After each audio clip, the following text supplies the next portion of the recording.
Go. Hi, Ate Ana. Kamusta po? Okay lang, ako'y nagpapasalamat sa Promag kasi nung unang punta ko dito, ang paa ko namamaga. Although ito yung picture, nung paa ko magang-maga. Tinry ko yung product na Promag. Ito pa yung isa, both feet ko, pareha silang ganyan. Grabe pala yung sugat ninyo. Ito actually nakakatakot kasi halos parang lumalim siya. Dito ako natakot.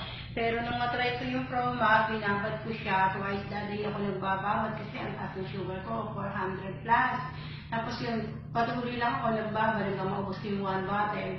Okay na, nahil na yung sugat ko, hindi na sa ngayon, napakaganda ng pakiramdam ko, pati hindi na yung sugat ko, tapos yung sugar ko, blood sugar ko, normal na din, kaya salamat talaga ako.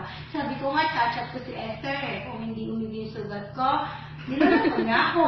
Take ang Promag, pero hindi, lalo pa ako, bumalik ako, bibili ako, magpapa-member pa ako. Kasi nga, napakaganda ng produkto. Tapos yung ate ko, namagading minsan yung paa niya.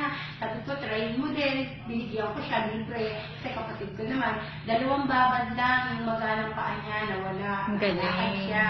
Diba? Ang ganda talaga ng products, talagang effective talaga siya.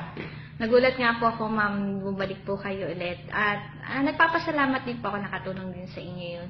Sana ma-share nyo rin po sa iba na yung naitulong po ng Promag sa inyo para makatulong din po sa inyo. Tapos ito, tignan mo ngayon talagang iging-igi na, ito yung sugat ko sinasabi. Yan, picture mo. Opo. Diba? Wala na, At saka yung isa, ma'am, tingnan yung ko. na, diba? Ito yung isa. Patunay lang. Grabe yung sugat niya. Nung dumating, Ito yun, ayan, wala na yung mga ganito, wala na yung balon dito, diba?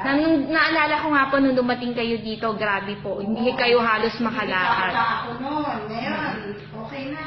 Okay. Sige na ako mag-jogging everyday dahil sa Promag. Okay, thank you po. Okay. Upload Dali lang tignan ko.